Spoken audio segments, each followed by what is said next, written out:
आज के समय में दुनिया के बड़े बड़े देश अपनी डेवलप्ड सिटीज को हाई स्पीड बुलेट ट्रेन से कनेक्ट किया है ताकि इन सिटीज के बीच ट्रांसपोर्टेशन फास्ट हो सके, क्योंकि बुलेट ट्रेन जिन सिटीज से होकर गुजरती है उन सिटीज की इकोनॉमी बूस्ट होने लगती है। भारत में आज के समय कोई हाई स्पीड बुलेट ट्रेन नहीं चल रही है, जबकि इंडियन रेलवे वर्ल्ड की 4th लार्जेस्ट रेलवे नेटवर्क है। लेकिन भारत में high speed bullet train corridor को बनाया जा रहा है, जिससे भारत की मेजर सिटीज के बीच ट्रांसपोर्टेशन फास्ट और स्मूथ हो सकेगा और सिटीज की इकोनॉमी को बूस्ट मिलेगा।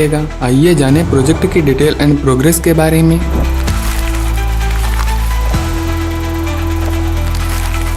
आपको पता होगा कि Japan high speed rail network के लिए दुनिया भर में मशहूर है। यहाँ की ट्रेन इतनी advance, comfortable and modern technology से लैस हैं। यहाँ की शिंकानसेन ट्रेन आपको 320 से 387 किलोमीटर पर आवर की मैक्सिमम स्पीड पर ट्रेवल करा सकती है। दोस्तों, आपको तेज रफ्तार से यात्रा करना पसंद है तो भारत में इंडियन रेलवे एंड NHSRCL के द्वारा हाई स्पीड रेल कॉरिडोर को डेवलप करना और मौजूदा रेल ट्रैक्स को अपग्रेड करने पर कार्य तेजी से किया जा रहा है। इसलिए आज देश में first high speed rail corridor को यानी Mumbai to Ahmedabad bullet train project को NHSRCL एंड इंडियन रेलवे मिलकर तेजी से विकसित कर रही है। इस ट्रैक पर जापान की फेमस शिंकानसेन ट्रेन की E5 वर्जन की ट्रेन चलेगी, जो इंडिया के क्लाइमेट, डस्ट एंड एनवायरनमेंट के अकॉर्डिंग मॉडिफाई होगी।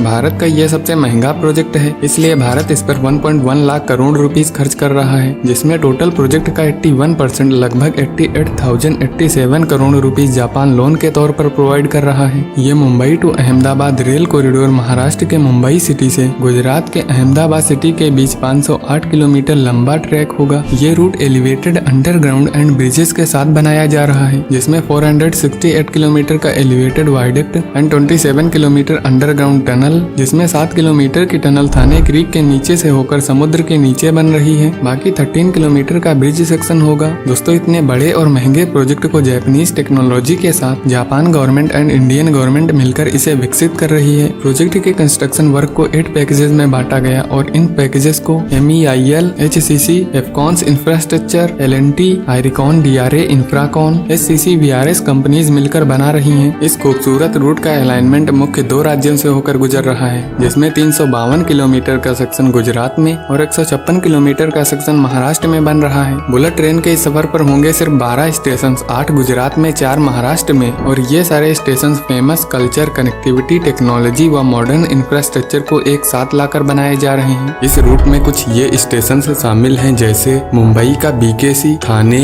विरार, बोईसर, वापी, बिलमोरा, सूरत, भरूच, वडोदरा, आनंद, Ahmedabad and final Sabarmati station है। दोस्तों, इस पूरे रूट पर 2 टाइप्स की बुलेट ट्रेन चलेंगी। पहली नॉर्मल स्पीड की ट्रेन होगी जो सभी स्टेशन पर रुकेगी और इस सफर में 2 घंटे 58 मिनट का समय लगेगा। दूसरी होगी रैपिड हाई स्पीड ट्रेन यानी बुलेट ट्रेन। ये साबरमती स्टेशन से निकलने के बाद वडोदरा और सूरत में रुकेगी। इस सफर में 2 घंटे 7 मिनट का समय लगेगा, क्योंकि बुलेट ट्रेन की operational speed 320 kilometre per hour होगी, जो भारत में सबसे तेज गति से चलने वाली ट्रेन होगी। दोस्तों, NHSRCL के द्वारा इस बुलेट ट्रेन प्रोजेक्ट का कंस्ट्रक्शन इतनी तेजी से किया जा रहा है कि ये पूरा 508 किलोमीटर का सेक्शन 2028 के एंड तक कंप्लीट होकर ऑपरेशनल हो सकता है। इसकी प्रोग्रेस देखें तो रूट में मैक्सिमम एरियाज में वायडक्ट का वर्क कंप्लीट हो गया और कई जगह पर प्रोग्रेस में है और कई जगह पर रिवर के ऊपर ब्रिज का कंस्ट्रक्शन प्रोग्रेस में और स्टेशंस का वर्क भी अंडर प्रोग्रेस है। ओवरऑल देखें तो पूरे रूट का वर्क मैक्सिमम स्पीड पर किया जा रहा है। आप रूट की प्रोग्रेस अपडेट देखने के लिए इस वीडियो पर क्लिक करिए। दोस्तों, आपका कोई सवाल है तो कमेंट में बताइए और चैनल को सब्सक्राइब करिए।